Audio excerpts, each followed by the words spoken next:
Hi. I like waving, I don't know why. So before I say hi, I'm just used to saying waving to people that I don't really know. Because I can't really tell who's seeing the videos or not. Um, but when making these videos, the things that come up, I think a lot to talk about is, for instance, what the lyrics mean to the songs. So, and aside from the obvious ones, would be the ones that are a little more mysterious, not as decipherable. And I can only tell what the lyrics mean, the lyrics that I came up with. Obviously, I can only either guess or, loosely interpret or validly interpret, what someone else came up with, lyrics to songs. And because a lot or most of the songs were actually conversations between me and my family, um, Marshall, and the other two or three or four more individuals. There were actually some guest music creators that guest spotted on a Warren Grimes album, actually in the late 90s, and a couple other pop and like a rap song. And those were actually friends of mine from my school that I met in real life, and they were at the clown center too. And I kind of never saw them again after we made some material together. Um, and that's another question that comes up, but which is, what do people do when they're not slaves at the clown center? Um, I guess some people are there not because they want to be, but because it doesn't, it's not like really slavery to them. Um and then that actually, brings up the topic for me, another opinion of mine. But as far as how I felt, I didn't really feel like I was a slave. Um, and it's hard to describe the feeling when it actually felt natural and normal in a sense. And which I like to describe in a minute, but I wanted to get back to the lyrics.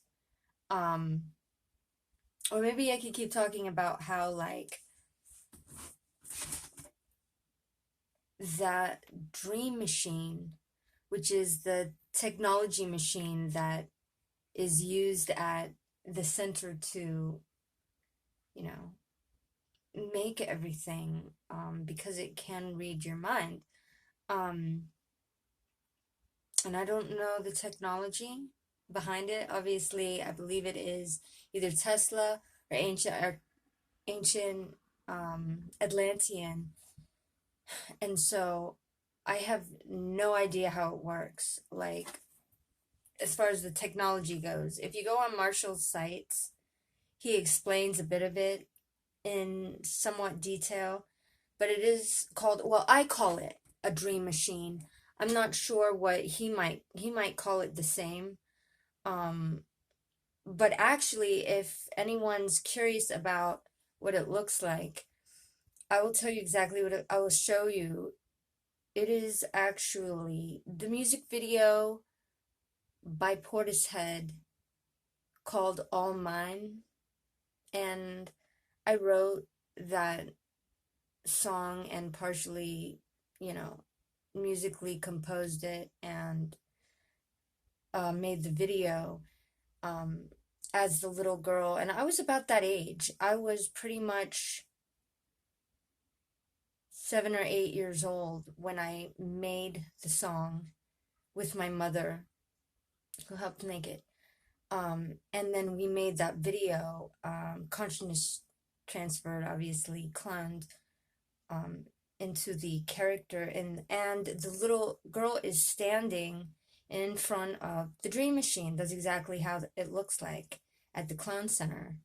And this type of technology is used a lot. They have different ones. So basically, and they have a simulation room as well where you walk in, and basically the clone center can be entirely made into a huge simulation room, and we use that to make everything else other than music, movies, and I want to say, like, even when, for instance, the confusion about, when you see a movie scene and it looks like it's broad daylight outside, that's someone like me, for instance, imagining that it's daylight, and daylight appears, and I know it's convincing looking, and just a reminder that, you're looking through when you're watching media, TV, and movies, you're looking through a lens. You're seeing, what the lens sees or records, what the lens records. You're not looking at something that's real. Um, so they can get away with quite a bit, in terms of not displaying what's real. And we got used to it, looking at the world through a lens, um, with media. Um, and I didn't feel like a slave most of the time. I can't explain. When I was making music, it would. I don't want to toot my own horn, but um, it was a natural thing with that machine, how it just took the music out of my brain. And I can explain how it's hard to explain how your brain just, like, it's it becomes a natural phenomenon, especially after a while. Throughout your life, it becomes natural, and the eminence of the technology, it just flowed throughout the center, um, in terms of that mind reading, portion of it. I mean, they just, it was almost like the entire center was a dream machine, quite honestly, um, where we would almost be completing each other's sentences, you know. But then again, we did spend night after night of our entire lives together, and they were my family, so that could have added to it as well. But obviously, that component of finishing each other's sentences and things like that. Um, and then I know there's quite a few people that haven't come forward, um, as Clone Center participant or abductees. Um, you know, and everybody moves at their own pace. But I did want to give a shout out to a couple friends I know helped make some material, and but with lyrics, so lyrics that are not obviously intending what is being referenced to by the writer, where it's pretty easy to tell some of the lyrical meanings behind them are more obvious than others. For instance, like when it's referencing to, like, I don't want to be here, or my materials being stolen, and or life isn't fair, for that reason, or they made a clone, and it's not really the artist that's singing right now or making the lyrics. It's actual, and stuff like that. That's fairly easy to understand. the more mysterious ones, I could actually probably write a book about the more mysterious, what the mysterious lyrics mean. Um, for the lyrics that I can confirm, I understand the meaning of. Um,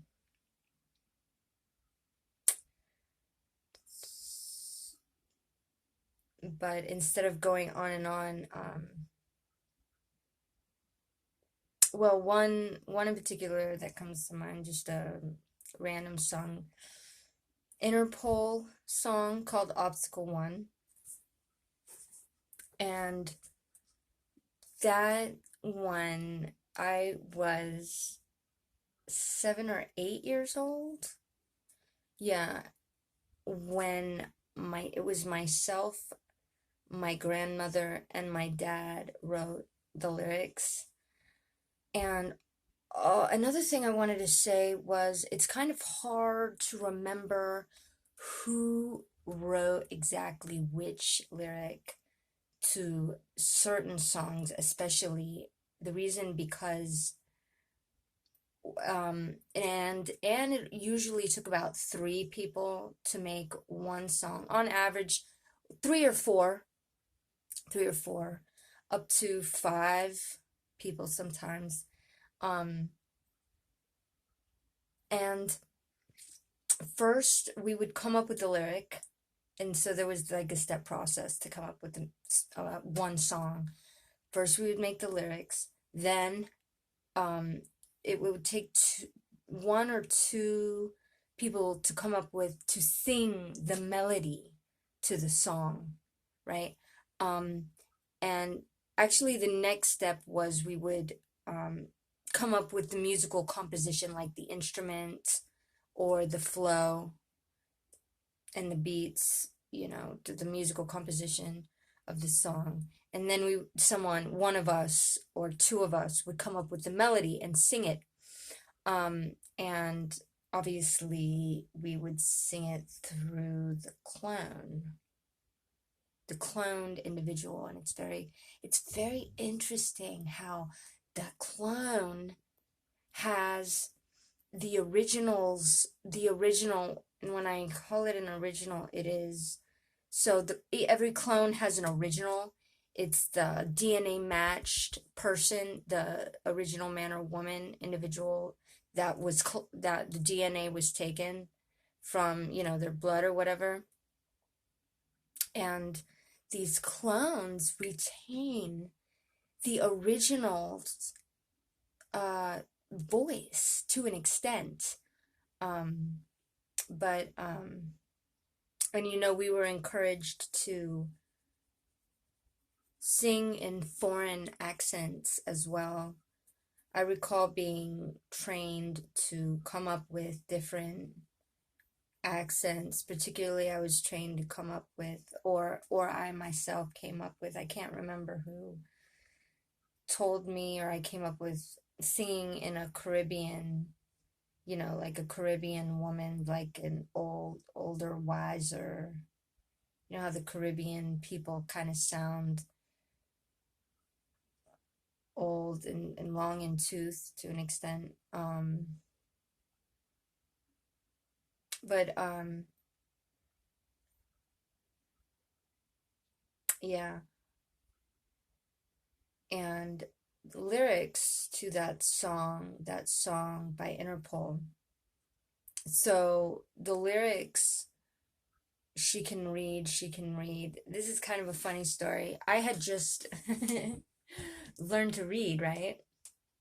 And I was actually taken off of musical lyric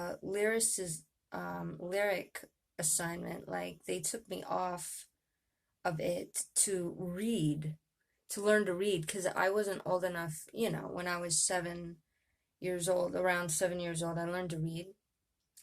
Um, and they wouldn't let me compose music. I had to learn to read. Even when I was at the Clone Center, they I was reading, learning to read there. I mean, you can do anything at the Clone Center that you can do in real life. You can read books, you can write books, You can write, you can maneuver pencil and paper, and I've done that. I've read books and I've written books. Um, and yeah. Um, and that's kind of brings up another topic too. Maybe we'll talk about, but I had just learned to read, and so they had let me back into making music again, which I wanted to. I didn't want to sit around, I didn't want to read, I didn't want to like come up with bait like kids' toys, because we always had to do something. I mean, even if I wasn't making music, I had to do something at the Clone Center. You know, we didn't just make music and movies and TV shows. We also made TV shows. We didn't just make media. We made everything was made. Anything with a capitalist that makes market, that makes money. That's anything that's sold on the stock market, architectures, everything. You really think Bill Gates designed the internet? Guess again, man. Yeah, that's a fact. Um, I don't know who thought up the internet. It wasn't Bill Gates, but I can tell you next time. But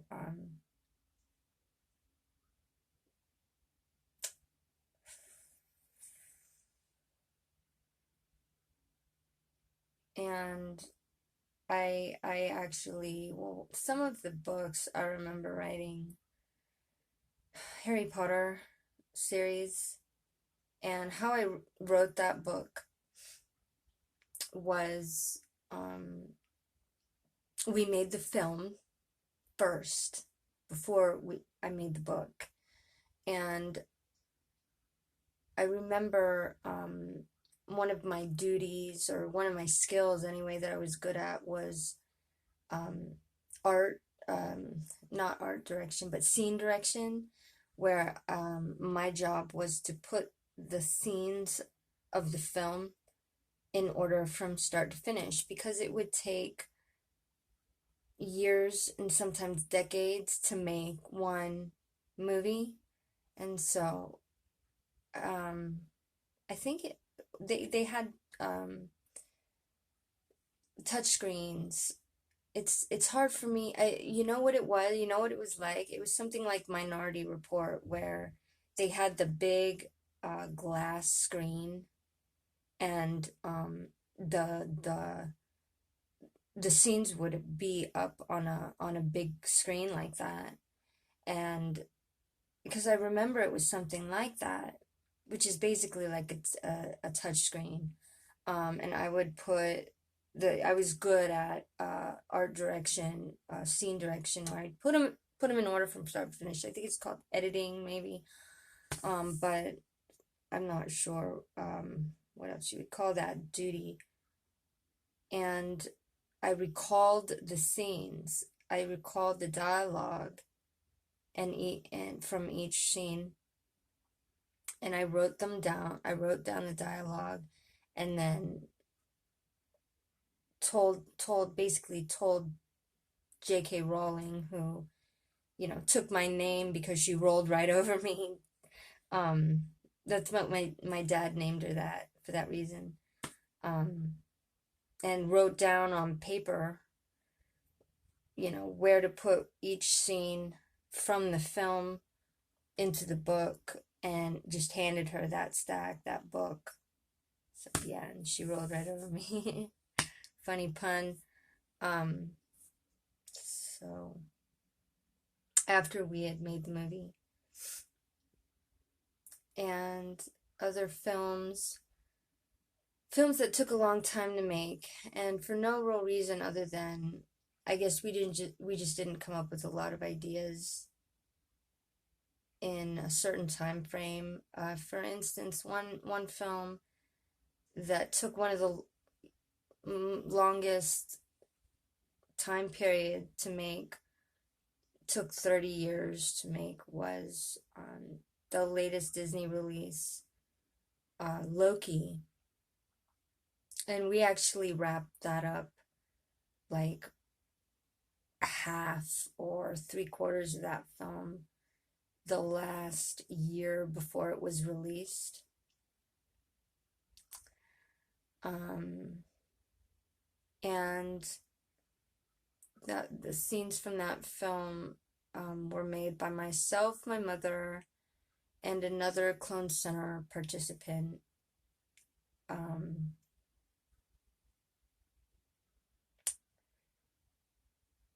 who I forget his name, but I've met him in real life.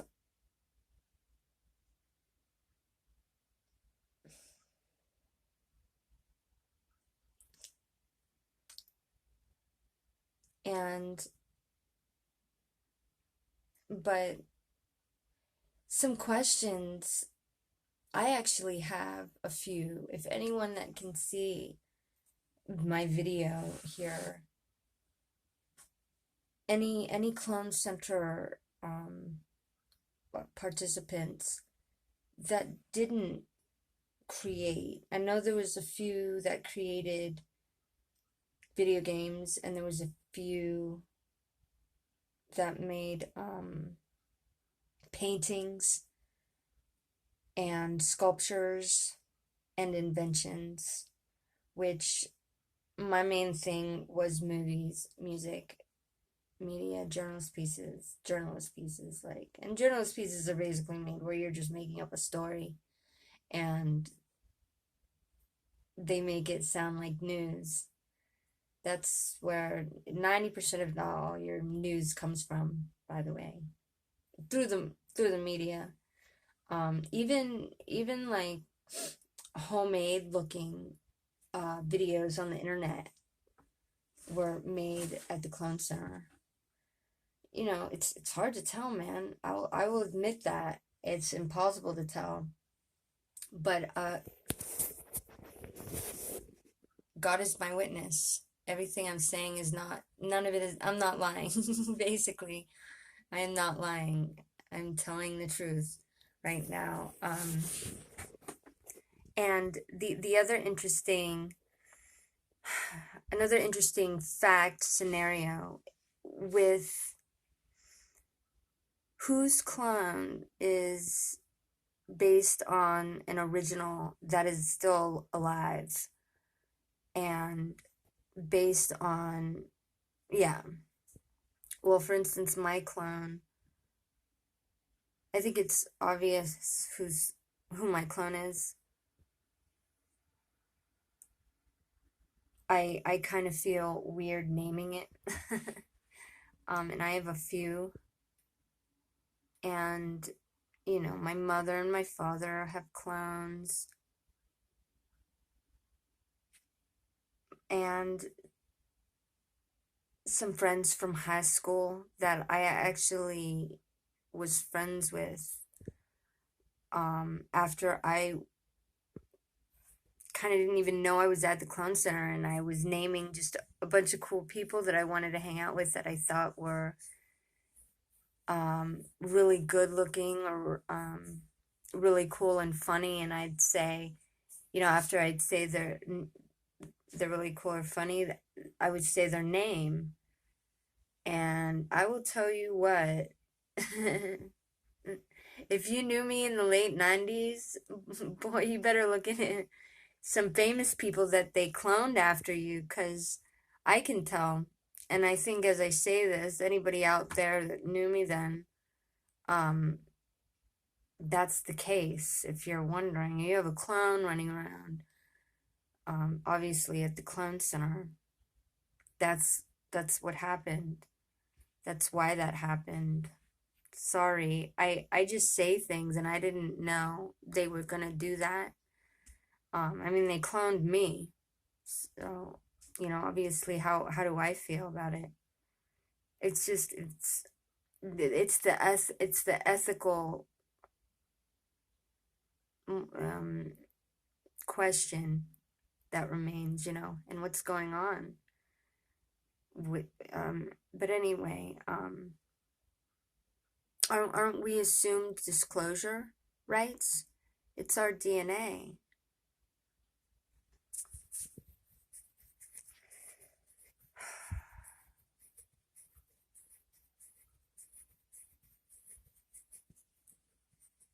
Well, I have an idea or two, but talking never, you know, talking is bullshit, basically. They say money walks, but it's paper is what walks around here.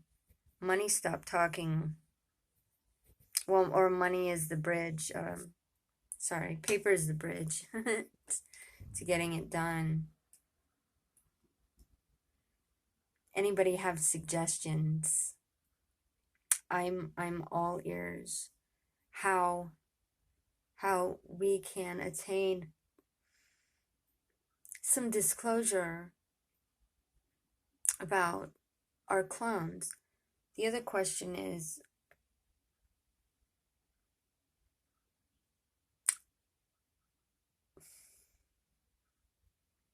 I just don't know what to say.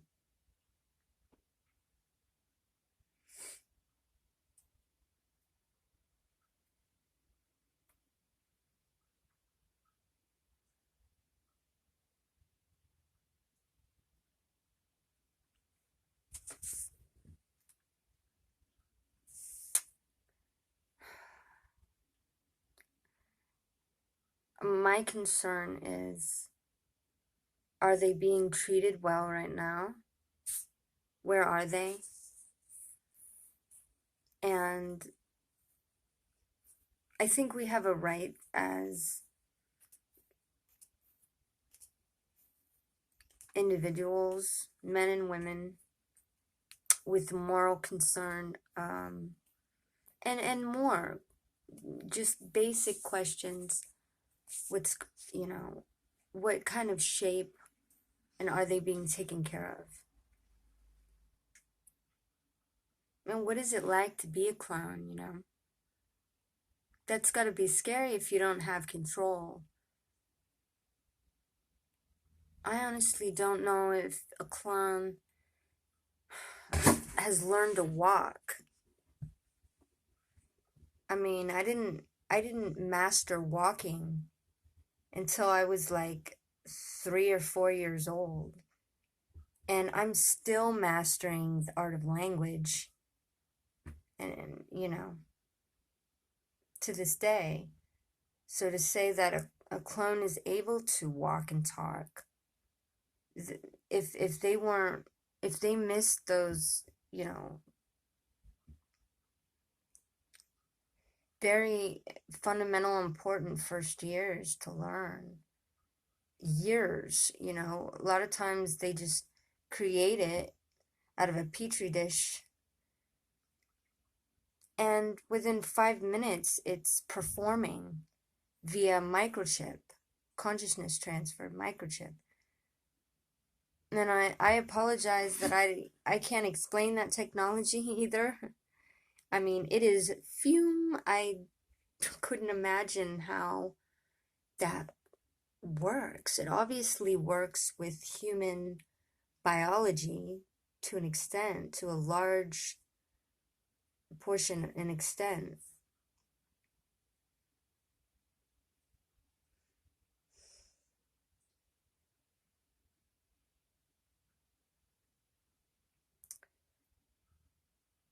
And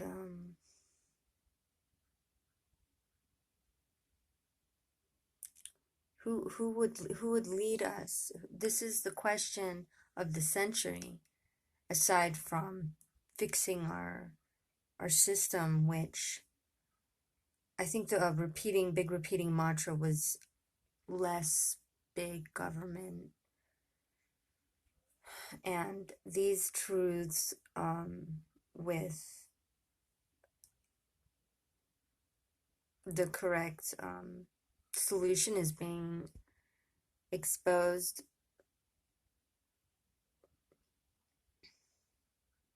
as we go. But until I don't know what's got to give for someone in the government to work with us. I mean, For God's sakes, they've been using life-saving technology to to to sell records and make art, selling art. Those avatars, consciousness transferred, could save lives. People that are in dire conditions that need to be rescued, you know.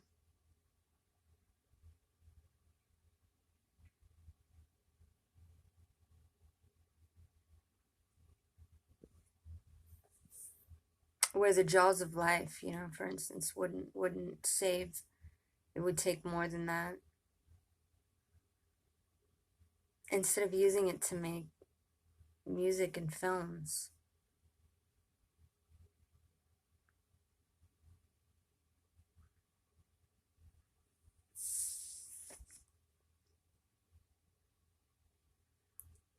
I mean, you know, for that reason, that is one reason why it's important to have someone with common sense and compassion in office seats, because it's just common sense. I know that my avatar would prefer to be used to save lives instead of dilly-dallied around making pop and rock music, movies, or create art, which nobody really enjoys. They actually thought that that they were seeing their favorite performer create the material, when it was, that wasn't the case. Obviously, that was just the pretty package lie.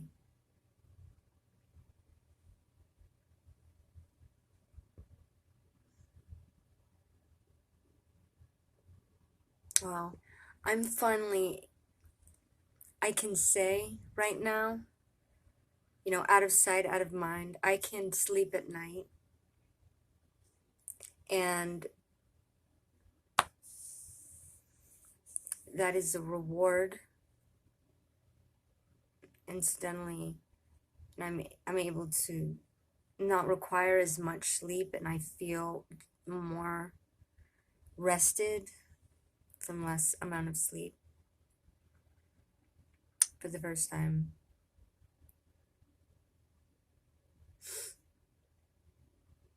And I just pray. I pray for everyone, especially anybody that's in, you know, a tight squeeze, a tight spot, because I know what that's about.